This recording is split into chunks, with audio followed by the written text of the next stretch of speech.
नमस्कार दोस्तों, मैं हूं संतोष पाठक और आप लोग देखना शुरू कर चुके हैं संतोष पाठक ऑफिशियल यूट्यूब प्लेटफॉर्म। एक बहुत बड़ी स्टोरी लेकर मैं इस बार आपके सामने आया हूं और वो स्टोरी भारतीय जनता पार्टी और राष्ट्रीय स्वयंसेवक संघ के संबंधों से ज्यादा इस बात को लेकर है कि क्या राष्ट्रीय स्वयंसेवक संघ ने देश के प्रधानमंत्री नरेंद्र मोदी को अकेला छोड़ दिया है। जी हां, क्या आरएसएस ने भारतीय जनता पार्टी के पूरे इकोसिस्टम को और खुद अपने इकोसिस्टम को यह संदेशा भिजवा दिया है कि अब नरेंद्र मोदी के सर पर उनका हाथ नहीं है, तो उनको लेकर वो जो चाहे कह सकते हैं, वो जो चाहे बोल सकते हैं, वो जो चाहे लिख सकते हैं, वो खुलकर सरकार का विरोध कर सकते हैं। क्या वाकई ऐसा हो गया है? तथ्यों के साथ, तर्कों के साथ मैं अपनी इस स्टोरी में उन तमाम बातों को एक एक करके आपको बताऊंगा। थोड़ी सी चौंकाने वाली बातें होंगी, कई बातें ऐसी होंगी जो शायद आप जानते होंगे, कई बातें ऐसी होंगी क्योंकि मैं जानता हूं कि मेरी इस स्टोरी को बीजेपी और संघ के नेता भी देखेंगे तो उनमें से कईयों को पता होगा और कईयों को कुछ बातें नहीं पता होगी। तो ये बड़ी स्टोरी लेकर मैं आपके सामने आया हूं। मोहन भागवत और राष्ट्रीय स्वयंसेवक संघ ने देश के प्रधानमंत्री नरेंद्र मोदी को अकेला छोड़ दिया है, यानी बीजेपी को संदेशा अब नेतृत्व बदल लीजिए, चेहरा बदल लीजिए। अब हमें नए नेता की जरूरत है जो हमें 2029 में सत्ता एक बार फिर से दिलवा सके। अब आप कहेंगे ये क्या बात है, मोदी लगातार जीत रहे हैं, मोदी ताकतवर नेता है, तो आखिर ऐसा क्या हो गया जो अब आरएसएस को या आरएसएस प्रमुख को यह लग रहा है कि 2029 में नरेंद्र मोदी उनको सत्ता नहीं दिलवा सकते हैं, जो वो अब बदलाव की सोचने लगे हैं, जो उन्होंने अब देश के प्रधानमंत्री नरेंद्र मोदी के सर से अपना हाथ उठा दिया है, ताकतवर प्रधानमंत्री के सर से। तो मैं ताकत के पीछे की कहानी भी बताऊंगा, आरएसएस प्रमुख मोहन भागवत की चिंताओं को भी आपके सामने रखूंगा और अचानक जो कल तक मोदी की जमकर तारीफ किया करते थे सोशल मीडिया पर, जो जमकर तारीफ किया करते थे पूरी की पूरी सरकार की, उनकी जबान कैसे खुलने लगी है। इसमें इन्फ्लुएंसर्स भी शामिल है, इसमें कुछ पुराने वरिष्ठ पत्रकार भी शामिल है और उस विचारधारा से जुड़े समाज के अलग अलग तबकों के लोग भी शामिल है जो सोशल मीडिया पर बीजेपी के लिए, यूं कहूं कि मोदी के लिए माहौल बनाते हुए नजर आते थे। अब वो बीजेपी के लिए एक नकारात्मक माहौल बनाते हुए नजर आ रहे हैं, यानी संदेशा दे दिया गया है कि आरएसएस का साथ चाहिए, आरएसएस का समर्थन चाहिए, तो अब बदलाव करो, नए चेहरे की तलाश करो और उस नए चेहरे को सामने रखकर 2029 के लोकसभा चुनाव की तैयारी करो। आप कहेंगे पार्टी तो बदल दिया, नितिन नवीन तो बना दिया, लेकिन उनको ऐसा नेता चाहिए जो सत्ता को कंटिन्यू रख सके, जो सत्ता, जिस सत्ता पर भारतीय जनता पार्टी विराजमान है उसको कंटिन्यू रख सके। और मोहन भागवत इस तरह का संदेशा लगातार दे रहे हैं। अभी गोरखपुर की धरती पर थे वो, गोरखपुर की धरती से उन्होंने कहा कि जाति की चिंता छोड़कर हिंदू समाज के लिए काम करना चाहिए। यहां देश में ऐसे प्रधानमंत्री हैं जो शायद जाति से उठ नहीं पा रहे हैं, वो देश के पहले ऐसे प्रधानमंत्री हैं जो गर्व से संसद के फ्लोर पर, यानी सदन के अंदर और सदन के बाहर भी अपनी जाति बताते हुए नजर आते हैं। इससे कि पहले के प्रधानमंत्री अपने आप को गरीब परिवार का कहा करते थे, किसान का बेटा कहा करते थे, लेकिन पहली बार इस देश को ऐसा प्रधानमंत्री मिला जो अपनी जाति बताता हुआ नजर आ रहा है। और अभी यूजीसी को लेकर जो हंगामा मचा हुआ है, उसके बाद भारतीय जनता पार्टी भी दो खेमों में बटी हुई नजर आ रही है। तो एक तरफ जहां बीजेपी जाति जाति की बात कर रही है, जहां उत्तर प्रदेश के मुख्यमंत्री योगी आदित्यनाथ गोरखपुर से दिल्ली में दम घोटू माहौल की बात कर रहे हैं, बात तो पर्यावरण की कर रहे थे, लेकिन राजनीति में सब कुछ इतना सीधा नहीं होता, कहीं पर निगाहें कहीं पर निशाना।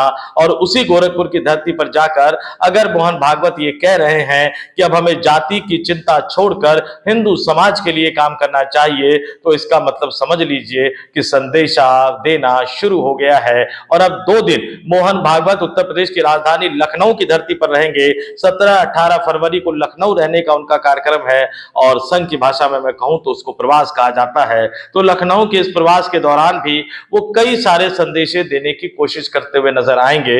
लेकिन फिर आपके मन में सवाल उठ रहा होगा कि मोदी तो लगातार चुनाव जीत रहे हैं, फिर मोदी को अचानक इस तरह से हटाने की जरूरत क्यों पड़ रही है, क्यों राष्ट्रीय स्वयंसेवक संघ विकल्प की तलाश कर रहा है। तो इसके लिए आपको संघ के बैकग्राउंड की तरफ जाना पड़ेगा, जिस बैकग्राउंड के बारे में मैं अपनी इस स्टोरी में आपको बताऊंगा। राष्ट्रीय स्वयंसेवक संघ, इनका जो पहला राजनीतिक फ्रंट था वो भारतीय जनसंघ हुआ करता था। जी हां, जिनकी स्थापना श्यामा प्रसाद मुखर्जी ने की थी और आपातकाल के बाद जो लोकसभा चुनाव हुआ उसमें भारतीय जनसंघ का विलय जनता पार्टी में कर दिया गया और उसके बाद 1980 में फिर से नई पार्टी यानी भारतीय जनता पार्टी का गठन किया गया। तो हमें संघ के पूरे इतिहास पर जाना पड़ेगा। आजादी से पहले के इतिहास पर नहीं जाऊंगा, आजादी के बाद के इतिहास पर भी अपने को फोकस करता हूं। फिलहाल आजादी से पहले की भी कई कहानियां हैं, लेकिन फिलहाल आजादी के बाद के इतिहास पर भी फोकस करता हूं। भारतीय जनसंघ और भारतीय जनता पार्टी के इतिहास की बात करूं तो चार नेता बीजेपी में महत्वपूर्ण नेता मेरे हिसाब से हुए। श्यामा प्रसाद मुखर्जी का अपना एक अलग कद था, लेकिन बहुत ज्यादा समय उनको नहीं मिल पाया, इसलिए फिलहाल उनको अलग रखते हैं। बलराज मधोक, लाल कृष्ण आडवाणी, अटल बिहारी वाजपेयी और नरेंद्र मोदी। और आप समझ लीजिए कि राष्ट्रीय स्वयंसेवक संघ कैसे काम करता है। बलराज मधोक, श्यामा प्रसाद मुखर्जी की टीम से उनकी शुरुआत हुई। उन्होंने आरएसएस के छात्र विंग यानी अखिल भारतीय विद्यार्थी परिषद की स्थापना की। बल्कि भारतीय जनसंघ को सबसे ज्यादा या सबसे बंपर जीत दिलवाने वाले बलराज मधोक थे। 1966 में वो भारतीय जनसंघ के अध्यक्ष बने और 1967 के लोकसभा चुनाव में पहली बार भारतीय जनसंघ वोट प्रतिशत के आधार पर देश की लोकसभा में कांग्रेस के बाद दूसरे नंबर की पार्टी बनी। यानी कांग्रेस को 40.8% वोट मिले, वहीं जनसंघ को यानी भारतीय जनसंघ को 9.3% वोट मिले और वो दूसरे नंबर की पार्टी थी। हालांकि सीटों के मामले में भी भारतीय जनसंघ को एक बड़ी कामयाबी मिली थी, लेकिन सीटों के मामले में वो तीसरे नंबर पर आ गई थी। यानी भारतीय जनसंघ से ज्यादा स्वतंत्र पार्टी जो थी उनको वोट प्रतिशत तो कम मिला था 8.7, लेकिन सीटें 44 मिली थी। तो बलराज मधोक भारतीय जनसंघ के इतिहास में सबसे पहले कामयाब अध्यक्ष हुआ करते थे, जिन्होंने लोकसभा चुनाव में मत प्रतिशत के आधार पर भारतीय जनसंघ को दूसरे नंबर की पार्टी बनाया था और लोकसभा सांसदों के आधार पर 35 लोकसभा सीटें जीतकर उन्होंने भारतीय जनसंघ को लोकसभा में तीसरे नंबर की पार्टी बनाया था। और दिल्ली में लोकसभा चुनाव हुई 1967 का जिक्र कर रहा हूं, 7 में से 6 सीटें जीतकर एक तरह से कांग्रेस पार्टी का सूपड़ा साफ कर दिया था बलराज मधोक ने। लेकिन जब वही बलराज मधोक किसी काम के नहीं रहे तो अटल बिहारी वाजपेयी और लाल कृष्ण आडवाणी ने उनको पार्टी से बाहर का दरवाजा दिखा दिया और राष्ट्रीय स्वयंसेवक संघ की उस पर मूक सहमति बनी रही। उसके बाद 1980 भारतीय जनता पार्टी का गठन। अटल बिहारी वाजपेयी पहले अध्यक्ष बने, लेकिन धीरे धीरे खासतौर से 1984 के लोकसभा चुनाव के बाद जब ये राष्ट्रीय स्वयंसेवक संघ को ये लगा कि अटल बिहारी वाजपेयी उनको सत्ता की दहलीज पर नहीं पहुंचा सकते क्योंकि वो तो आधे कांग्रेसी हैं, उदारवादी नेता है, तो फिर उनको धीरे से किनारे लगा दिया गया और लाल कृष्ण आडवाणी को आगे किया गया।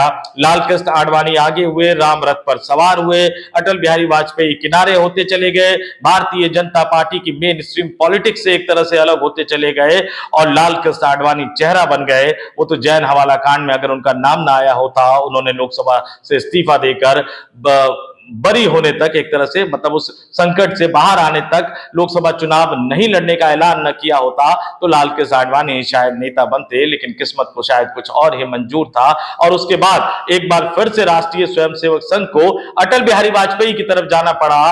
वो अल्पमत सरकार का दौर, गठबंधन की सरकारों का दौर, और इस समय एक उदारवादी चेहरे की जरूरत थी तो अटल बिहारी वाजपेयी को आगे किया।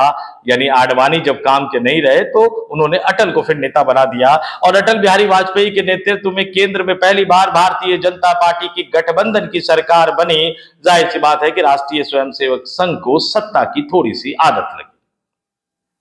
लेकिन जब चीजें बिगड़ती चली गई, धीरे धीरे अटल बिहारी वाजपेयी के स्वास्थ्य को लेकर कई तरह की बातें होने लगी और 2002 तक, 2002 में एक के बाद आप देखिए कैसे होता रहा। फरवरी मार्च गुजरात के दंगे, अप्रैल में गोवा में भारतीय जनता पार्टी के राष्ट्रीय कार्यकारिणी की बैठक जिसमें अटल बिहारी वाजपेयी चाहकर भी चाहकर भी नरेंद्र मोदी को गुजरात के मुख्यमंत्री पद से नहीं हटा पाए। उसके बाद चीजें बिगड़ती चली गई। टाइम मैगजीन में उसी दौरान एक खबर छपी या छपवाई गई, कई तरह के किस्से कहानियां मशहूर है। उसके बाद अटल बिहारी वाजपेयी प्रधानमंत्री थे, वो अपने ही गृह मंत्री के आवास पर पहुंचते हैं और कहा जाता है कि सिंधी कढ़ी खाते हैं, और वहीं कुछ बातें होती है जिसके बाद ये तय होता है कि अब ये माना जाता है संघ की तरफ से जो संदेशा दिया गया था वो एक तरह से सुना दिया जाता है कि अब आपको सत्ता को थोड़ा सा बांटना पड़ेगा, भविष्य का नेता तैयार करना पड़ेगा। तो मजबूरी में उसके बाद अटल बिहारी वाजपेयी को लाल कृष्ण आडवाणी को अपना डिप्टी प्राइम मिनिस्टर बनाना पड़ता है। तारीख थी 29 जून 2002 और उप प्रधानमंत्री बनाकर एक तरह से राष्ट्रीय स्वयं सेवक संघ एक मैसेज दे देता है कि अगले चेहरे लाल कृष्ण आडवाणी हो सकते हैं। लेकिन अटल बिहारी वाजपेयी तो उनसे बड़े खिलाड़ी थे, वो मैदान छोड़ने को तैयार नहीं थे। मैदान उन्होंने तब छोड़ा जब 2004 का लोकसभा चुनाव हार कर वो सत्ता से बाहर हो गए। उसके बाद उन्होंने एक तरह से सक्रिय राजनीति से रिटायरमेंट ले ली। लाल कृष्ण आडवाणी मेन स्ट्रीम में आ गए। उनको डर इस बात का था कि पता नहीं संघ उनकी बात मानेगा या नहीं मानेगा, तो उन्होंने चुनाव से कई वर्ष पहले ही भारतीय जनता पार्टी के संसदीय बोर्ड की बैठक बुलवाकर उस समय के राष्ट्रीय अध्यक्ष राजनाथ सिंह से अपने आप को 2009 के लोकसभा चुनाव का प्रधानमंत्री पद का उम्मीदवार घोषित कर दिया। 2009 का लोकसभा चुनाव हुआ और ध्यान से मेरी बात को सुनिएगा कि जो लाल कृष्ण आडवाणी लगातार गुजरात के गांधीनगर से जीत रहे थे, 1991 जीते, 96 लड़े नहीं, 98 जीते, 99 में उनकी जीत का मार्जिन 1,89,000 से ज्यादा था।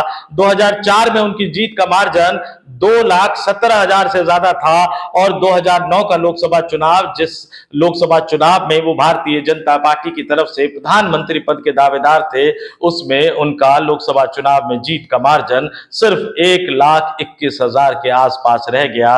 ये भी अपने आप में एक दिलचस्प कहानी है। कहा यह जाता है कि वो एनडीए गठबंधन की तरफ से प्रधानमंत्री पद के उम्मीदवार तो थे, लेकिन उनका अपना लोकसभा चुनाव फंस गया था और उस समय एक नेता अगर उनकी मदद ना करते तो शायद लाल कृष्ण आडवाणी उस चुनाव में सांसद तक न बन पाते।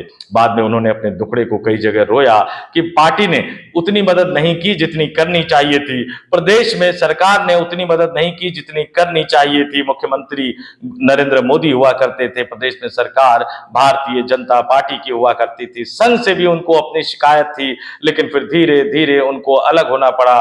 गोवा की जिस धरती पर उन्होंने अप्रैल 2002 की कार्यकारिणी में अटल बिहारी वाजपेयी के ताप से नरेंद्र मोदी को बचाया था, उसी गोवा की कार्यकारिणी 2013 में जब हुई तो लाल कृष्ण आडवाणी को उसका एक तरह से बहिष्कार करना पड़ा, लेकिन इससे किसी को फर्क नहीं पड़ा। उस गोवा की कार्यकारिणी में नरेंद्र मोदी को भारतीय जनता पार्टी का चुनाव प्रचार अभियान समिति का मुखिया चुना गया। बाद में दिल्ली में संसदीय बोर्ड की बैठक बुलाकर उनको प्रधानमंत्री पद का उम्मीदवार घोषित कर दिया गया।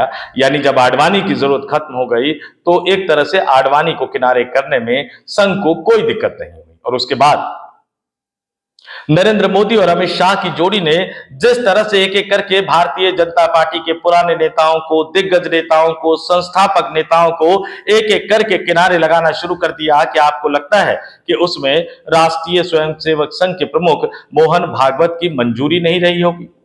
मंजूरी थी, इसीलिए तो बड़े आराम से वो एक एक करके सबको किनारे लगाते हुए नजर आए। उसके बाद 2014 में वो जीते, देश के प्रधानमंत्री बने, 19 में वो जीते और 2024 के लोकसभा चुनाव में जैसे ही बीजेपी के उस समय के राष्ट्रीय अध्यक्ष जेपी नड्डा ने मोहन भागवत और राष्ट्रीय स्वयंसेवक संघ को उनकी राजनीतिक हैसियत बताने की कोशिश की तो आरएसएस ने ऐसा झटका दिया कि 303 सीट वाली भारतीय जनता पार्टी जो अब की बार 400 पार का नारा दे रही थी, वो 240 पर आकर अटक गई। नरेंद्र मोदी को अपने जीवन काल में, वो गुजरात के मुख्यमंत्री भी रहे, देश के प्रधानमंत्री भी, वो अपने जीवन काल में पहली बार नरेंद्र मोदी को एक अल्पमत की सरकार चलाने के लिए मजबूर होना पड़ा।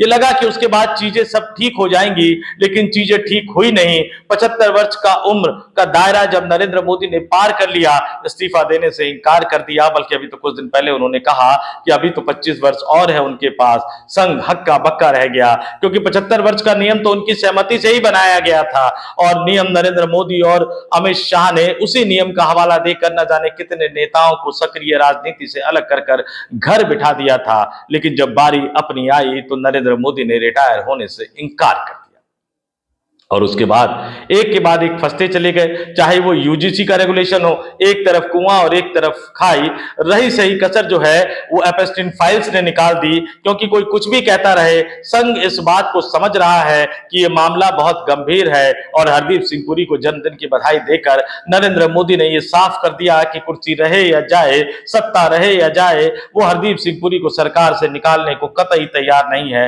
संसद के सत्र में, संसद के बजट सत्र के पहले चरण के दौरान सरकार फंसी हुई नजर आई, अमित शाह गायब नजर आए, मोदी के मंत्री एक के बाद एक उनकी बेइज्जती करवाते हुए नजर आए, लेकिन नरेंद्र मोदी पर इससे कोई फर्क नहीं पड़ा, और ये तमाम चीजें चली रही थी कि उस बीच योगी आदित्यनाथ एक एक करके मोर्चा खोलते हुए संदेशों में दिल्ली दरबार को संदेशा देते हुए नजर आ रहे हैं। तो नरेंद्र मोदी शायद अपने राजनीतिक करियर में पहली बार इतने कमजोर नजर आ रहे हैं, जब एप्स्टीन फाइल के बहाने उन पर व्यक्तिगत आरोप विपक्षी दल लगा रहे हैं। हरदीप पुरी को बचाने की कोशिश, हरदीप पुरी को जो जन्मदिन की बधाई दी, उसका भी एक नेगेटिव इंपैक्ट जो है वो नरेंद्र मोदी की छवि पर पड़ता हुआ नजर आ रहा है। और 56 इंच के सीने की बात राहुल गांधी ने पूर्व आर्मी चीफ की किताब का हवाला देकर इस देश के लोगों को सोचने पर मजबूर कर दिया है। और अमेरिका के साथ जो ट्रेड डील हुई है, संघ का अपना जो फीडबैक का सिस्टम है वो उनको बता रहा है कि मोदी की जो छवि थी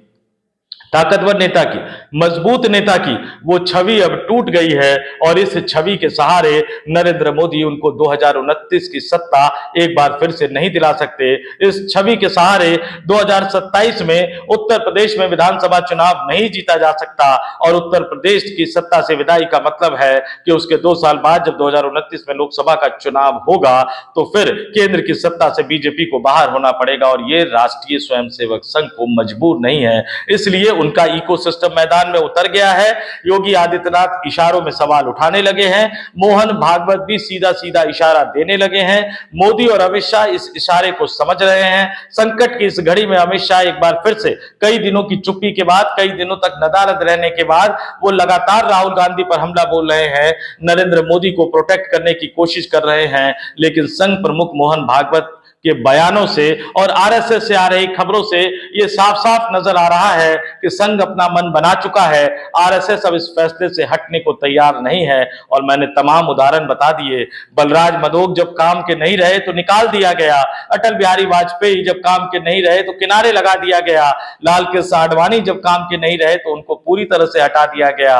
अटल को साध कर सत्ता में आए, जब अटल लगा कि अटल सत्ता नहीं दिला सकते तो उनको किनारे करने की कोशिश की गई, लाल कृष्ण आडवाणी को किनारे कर दिया गया। और अब जो नरेंद्र मोदी पहली बार भारतीय जनता पार्टी के इतिहास में पूर्ण बहुमत की सरकार बनाने वाले नेता रहे हैं, अब जब आरएसएस को यह लग रहा है कि वो भी सत्ता नहीं दिला सकते तो उनकी विदाई की पटकथा भी लिख दी गई है। तो इस झांसे में मत आइएगा। जब उनके इकोसिस्टम का कोई व्यक्ति, उनके इकोसिस्टम का कोई चिंतक, उनके इकोसिस्टम का कोई बड़ा पत्रकार सरकार की आलोचना करते हुए नजर आए तो समझ लीजिएगा कि इशारा कहां से आ रहा है और संदेशा किसको पहुंचाया जा रहा है। अगर वो संदेशा स्वीकार कर लेते हैं, मान लेते हैं तो सब कुछ शांति से हो जाएगा, और अगर वो संदेशा स्वीकार नहीं करते हैं, वो संदेशा नहीं मानते हैं, तो फिर उठापटक का एक नया दौर शुरू होगा, और इसकी परिणति 2004 के दोहराव में भी हो सकती है, क्योंकि 2004 में बीजेपी को हार कर सत्ता से बाहर होना पड़ा था। तो इंतजार कीजिए, आने वाले कुछ महीने बहुत ही ज्यादा दिलचस्प रहने वाले हैं। अपने तमाम दर्शकों से मैं कहूंगा कमेंट करके जरूर बताइएगा कि आपका क्या मानना है। मैंने तो सारा इतिहास आपके सामने रख दिया, बलराज मधोक से लेकर नरेंद्र मोदी तक। आपको क्या लगता है कि आरएसएस जो बदलाव चाहता है, क्या वो बदलाव शांति से कर पाने में कामयाब हो पाएगा, या नरेंद्र मोदी और अमित शाह के नेतृत्व में गुजराती लॉबी जो है वो प्रतिरोध करेगी, और प्रतिरोध करेगी तो संघ कभी भी खुलकर मुकाबला नहीं करता, संघ कभी भी खुलकर सामने सामने नहीं आता, लेकिन पर्दे के पीछे से वो ऐसे हालात जरूर पैदा कर देता है कि सत्ता में बैठे हुए व्यक्ति के लिए दिक्कतें खड़ी हो जाएंगी। तो ऐसे हालात पैदा करने का मतलब है कि कई सारी खबरें छन छन कर बाहर आएंगी, कई सारी खबरें निकल कर बाहर आएंगी। उन खबरों का असर क्या होगा, ये भी आने वाला वक्त बताएगा। तो अपने तमाम दर्शकों से कहूंगा, कमेंट करके जरूर बताइएगा आपको ये स्टोरी कैसी लगी। इस स्टोरी में इतना ही। मुझे यानी संतोष पाठक को दीजिए इजाजत। वीडियो पसंद आया हो तो लाइक कर दीजिएगा, कमेंट करके जैसा कि मैंने अपील की अपने विचारों से हमें अवगत जरूर कराइएगा। इस वीडियो को 2-4 लोगों तक फॉरवर्ड भी कर दीजिएगा। और अगर आप नए दर्शक के तौर पर जुड़े हैं तो हमारे यूट्यूब मंच को सब्सक्राइब भी कर लीजिए। और नए पुराने दोनों दर्शकों से आग्रह करूंगा कि अगर संतोष पाठक ऑफिशियल यूट्यूब प्लेटफॉर्म को अगर मेंबर के तौर पर ज्वाइन कर सके तो आगे बढ़िए, मेंबर के तौर पर ज्वाइन कीजिए। बहुत बहुत धन्यवाद, आभार, नमस्कार।